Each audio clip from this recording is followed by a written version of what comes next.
सातारा जिल्ह्यातील वाई तालुका हा कृष्णा नदीच्या खोऱ्यात वसलेला आहे. कृष्णा नदीच्या उत्तर बाजूस रायरेश्वर पासून निघणारी महादेव रांग आहे.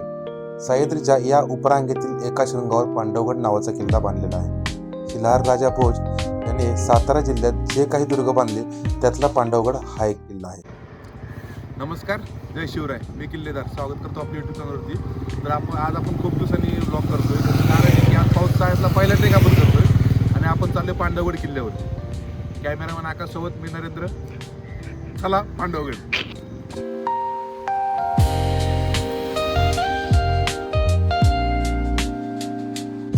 पांडवगडला जाण्यासाठी दोन मार्ग आहेत. एक आपण वाई मार्गे जाऊ शकतो, दुसरा आपण भोर मार्गे.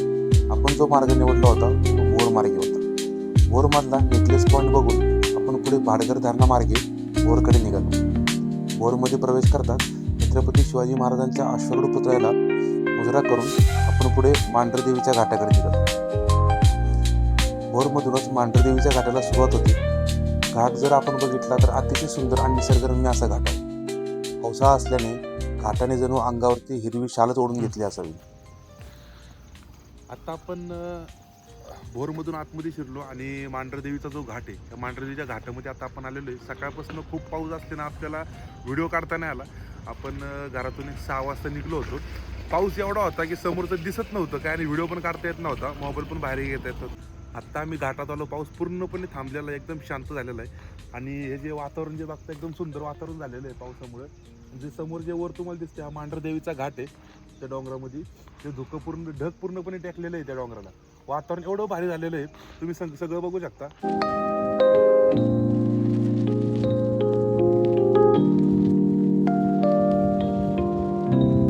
आता हा जो मागच्या साईडचा जो तुम्हाला दिसतोय तो आपण मांढरदेवीचा घाट चढून वरती आलेलो आहे आणि इथून सर आपण डाव्या साईडला गेलो तर त्या साईडला मांढरदेवीचं मंदिर आहे आणि इथून आपण उजव्या साईडला गेलो तर खाली आपण पांडवगडाकडे जातो. आता मांढरदेवीचं दर्शन घेऊन आम्ही आलोय. थोडंसं नाश्त्याला थांबलोय. आकाश सरनं भूक लागलेली आहे तर आपण थोडंसं मिसळ पाव ताव मारून पुढच्या प्रवासाला निघणार आहे.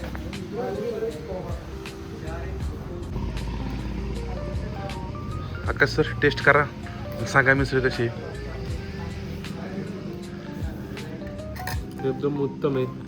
उत्तम क्वालिटी, उत्तम क्वालिटी, उत्तम दर्जाची मिसळ.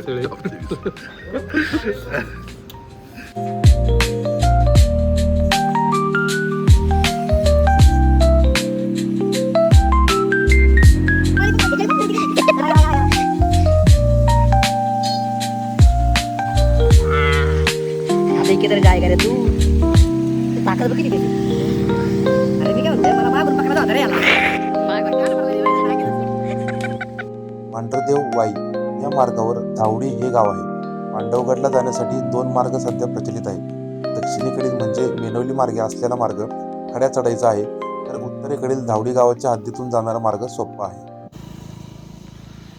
आता आपण मांढरदेवीला ज्या चौकात उभं राहिलो त्या चौकातनं खाली वायला रस्ता येतो. त्या रस्त्याने आपण खाली आल्यावरती एक 7 ते 8 किलोमीटर घाट उतरून खाली आल्यावरती आपल्याला पांडवगड नावाचा एक बोर्ड दिसतो आणि तिथून थोडंसं पुढं बरोबर जर तुम्ही वायला जात असाल तर उजव्या साईडला पांडवगड किल्ल्याचा तुम्हाला बोर्ड आहे की तुळजाई प्रतिष्ठान भूम यांनी हा लावलेला आहे.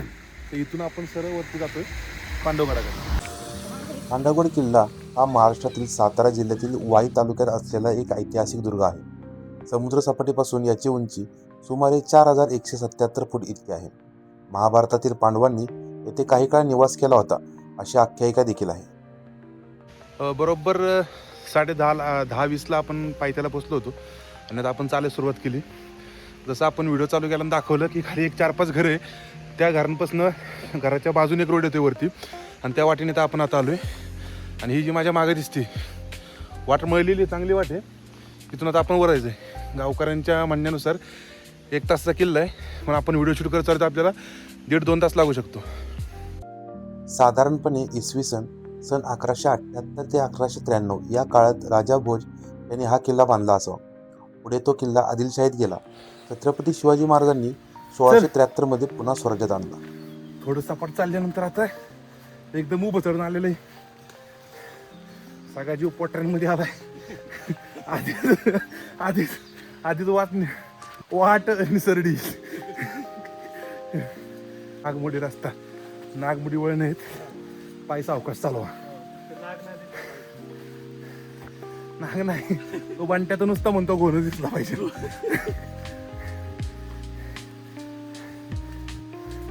आणि मी एक्स्ट्रा ऑर्डिनरी परफॉर्मन्स दिलेला आहे. नॉन स्टॉप चालून हे तो अभि सुरुवात आहे.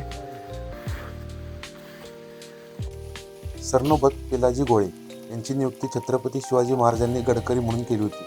1699 पर्यंत पिलाजी गोळे यांच्या खास पथकाकडे हा गड होता आणि 1701 मध्ये तो मोगलांकडे गेला. एक 10 मिनिटं चालून आम्ही एक पहिला टप्पा पार केला होता. हा खालचा हायवे नाही, हायवे दाखवतो. खालचा हायवे, त्या हायवेपासून आपण आता तिथपर्यंत आलोय.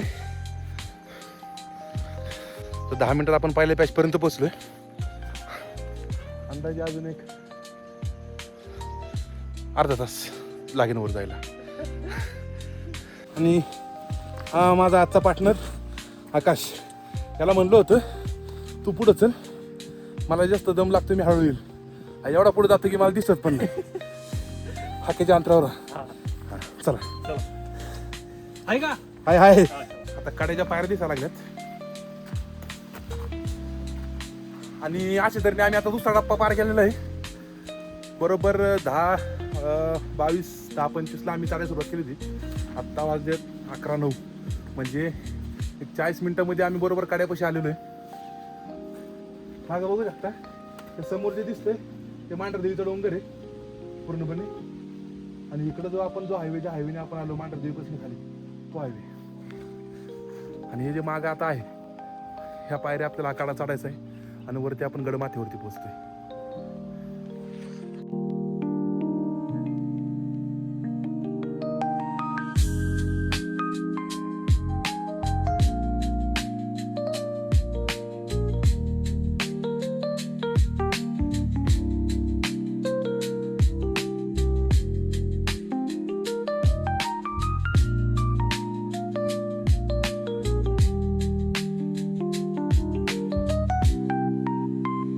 आणि बऱ्यापैकी आता आम्ही फायनल स्टेजला आलेलो आहे. कारण आता आपण बऱ्यापैकी गडमाथ्यावरती आलेलो आहे. आणि जे माझं बघतंय त्याला अवशेष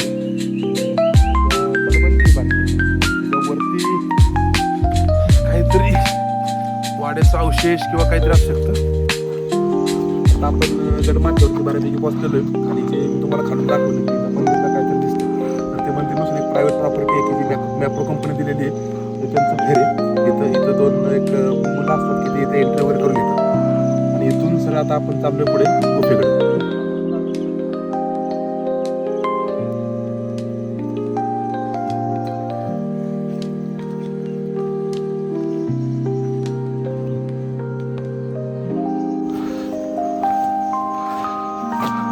आपण त्या प्रायव्हेट प्रॉपर्टी पासून वर गुफेकडे चाललोय आता. तिथे डाव्या बाजूला एक पाण्याचं टाक आहे अजून.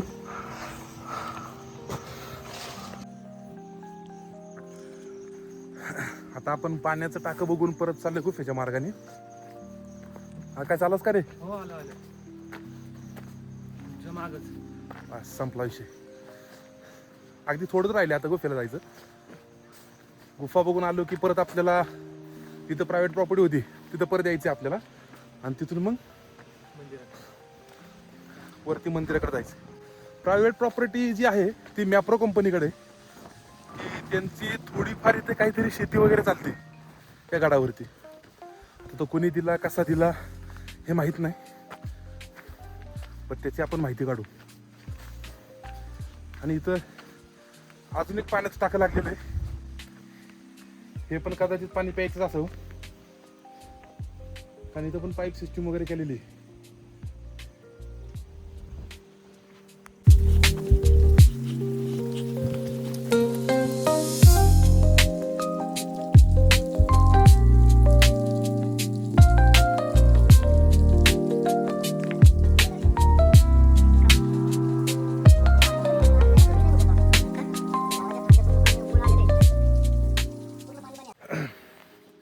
आम्ही गुफेवरती जाऊन परत प्रायव्हेट प्रॉपर्टी जवळ आलो.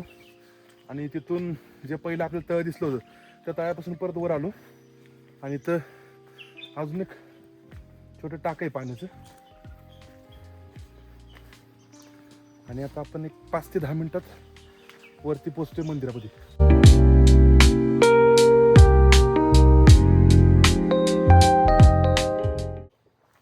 मेन टाक्यापासून थोडंसं पुढं चालत आलो ना की आपल्याला ह्या टाक्या लागतात. इथं एकूण 1 2 3 4 5 6 5 ते 6 टाक आहे तिथं. मी तुम्हाला बॅक कॅमेऱ्यावर परत दाखवतो.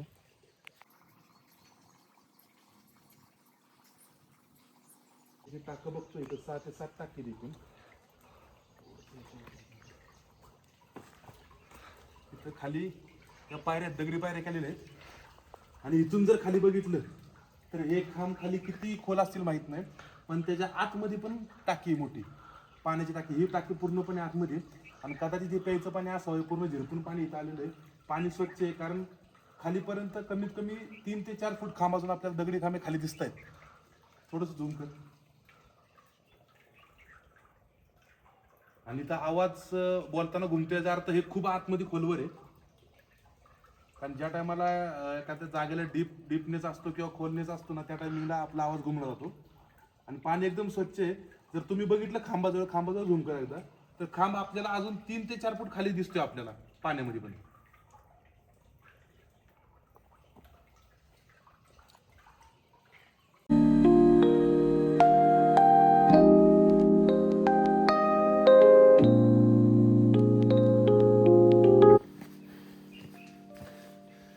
पाऊस कमी ते चांगलंच आहे म्हणजे आमची पळापळ होत नाहीये.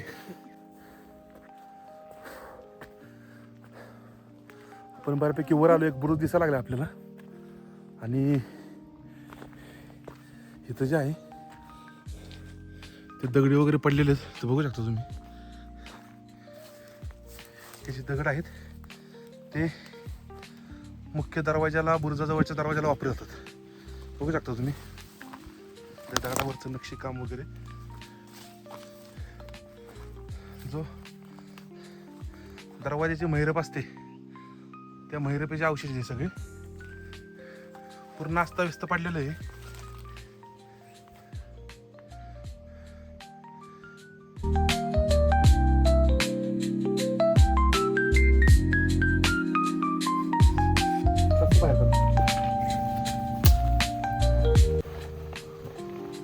हा गडाचा बुरुज आहे.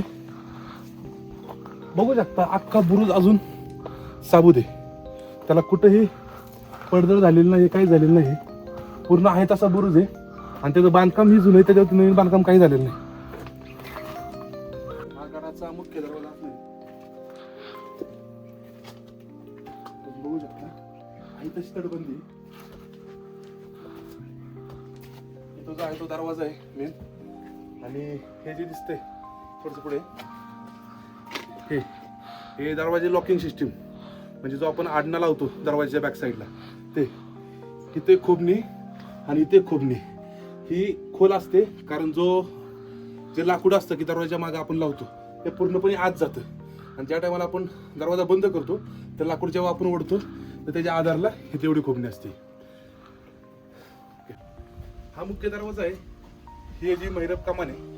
आता मी तुम्हाला खाली दाखवलं की जे दगड पडले होते ते सगळे इथले होते. हे जे असा कर्व असतो त्या कर्वची दगड सगळी खाली पडली होती. त्या पूर्णपणे दरवाजा आता नेस्तनाभूत झालेला आहे. पूर्ण त्याची पडझड झालेली. त्याच्यानंतर दुसरी कमान दरवाजातलीच हे पण पूर्णपणे महिरपी होतं. वरती कमान होती त्याचं पण पूर्णपणे तुटलेलं आहे. कदाचित ती खाली जी दगड पडलेली ती सगळी इथलीच असावीत. आपण गडाच्या मुख्य एरियामध्ये म्हणजे जागेमध्ये प्रवेश केलेला आहे. दरवाजातून आपण आतमध्ये आलो. ही जी समोरची दिसते ही पण तटबंदी अगदी आहे तशी तटबंदी. काही त्याच्यामध्ये पडझड झाली नाही. वरचा भाग फक्त थोडासा राहतेलेला आहे. या साईडची जी तटबंदी आहे जी की दरीच्या बाजूची तिची पडझड झालेली बऱ्या प्रमाणात.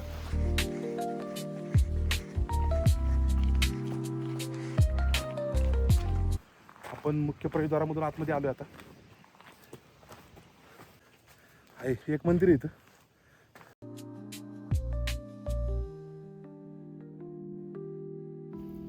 मारुतीचं मंदिर आहे. आणि जर इथं आता आपण खाली बघितलं तर कदाचित इथे एक बुरुज असावा. त्या बुरुजावरती मारुतीचं मंदिर आहे. आणि बऱ्यापैकी किल्ल्यांवरती जर आपण बघितलं तर काही बुरुजांवरती एक मारुतीचं मंदिर असतंच. मारुती मंदिराच्या समोरच थोडंसं पुढे हा चुन्याचा गाणा आहे. पूर्णपणे आहे तसं एकदम व्यवस्थित आहे. फक्त मधलं जे आहे मधला जो दगड आहे तो फक्त तुटलेला आहे.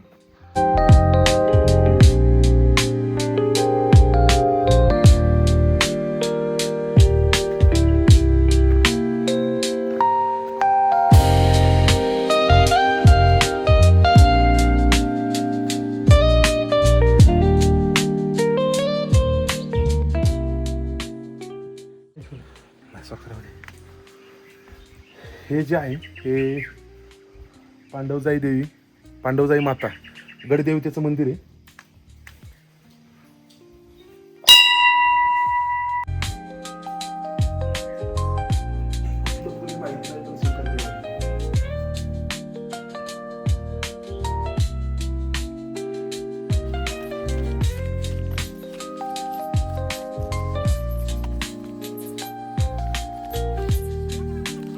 गडदेवतेचं दर्शन घेऊन आता आम्ही पुढे चाललोय त्या बुरुजाकडं. जो आपण खालून बुरुज बघितला त्या बुरुजाकडे चालले आता आपण. बऱ्यापैकी आता गड फेरी पूर्ण झालेली आहे आमची. तेवढा एक बुरुज झाला की मग गड पूर्ण फिरून होतोय. गडाचा घेरा फारसा मोठा नाहीये, जंगल खूप वाढलेलं आहे इथं, त्याच्यामुळं वाट कळत नाही लवकर.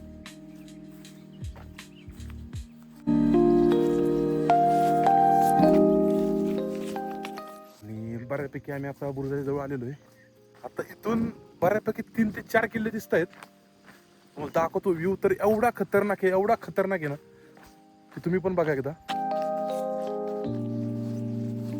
आकाश कसं आहे पुढं? एक नंबर टॉपचा विषय.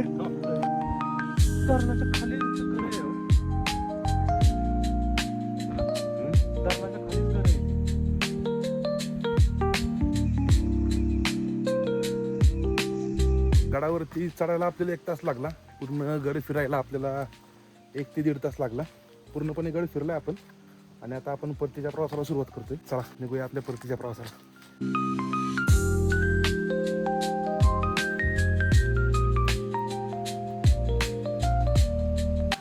फायनली पूर्ण गड फिरून आम्ही खाली उतरलोय. आणि आता परत जिथून आपण सुरुवात केली होती ज्या घरांपासून आता परतीत आलेलो आहे. जेमतेम आपल्याला एक 35 ते 40 मिनिटं लागली खाली उतरायला. अशा तऱ्हेने आजचा आपला पूर्ण ट्रेक कंप्लीट झालेला आहे. किल्ले पांडवगडचा किल्ला खूप छान आहे. पावसाळ्यात पण बघण्यासारखं आहे, उन्हाळ्यात पण बघण्यासारखं आहे आणि थंडीत पण बघण्यासारखं आहे. तिन्ही ऋतू तुम्ही कधी पण येऊ शकता किल्ल्यावरती अवशेष भरपूर आहेत. आता काय झाले, पाऊस पडल्यामुळे झाडे वगैरे वाढले त्याच्यामुळे दिसत नाहीये. आम्ही काही जागी तरी आतमध्ये शिरून बघितलं, कारण बांधकाम जे आहे ते खाली आहे, त्याच्यावरती झाडे वगैरे वाढलेली, त्याच्यामुळे आपल्याला वाड्याचे अवशेष म्हणा किंवा गडावरती जे काय जुनं होतं ते आपल्याला दिसून येत नाही. पण एकदा उन्हाळ्यात किंवा हिवाळ्यात जर तुम्ही आलात तुम्हाला पूर्ण किल्ला एकदम स्पष्ट दिसून जाईल. पण पावसाळ्यात बघायचं एक रूपच काही वेगळं आहे. त्याच्यानंतर किल्ल्याच्या अवतीभोवतीचा परिसर जसं की धोम धरण असेल, केंद्रगड किल्ला असेल, कमळगड किल्ला असेल, प्रतापगड असेल, त्यानंतर अजिंक्यतारा असेल, सर्व किल्ले इथून दिसत आहेत. तर कधी पांडवगडला आलात तर पूर्ण ठिकाणांना भेट द्या, पूर्ण किल्ला फिरायला तुम्हाला हार्डली 2 तास लागतात जर निवांत फिरायचं म्हणलं तर. जर तुम्हाला घाईमध्ये असेल तुम्ही 1 तासामध्ये पण तुमचा किल्ला होऊन जातो. पण नक्की एकदा पांडवगडला भेट द्या. धन्यवाद.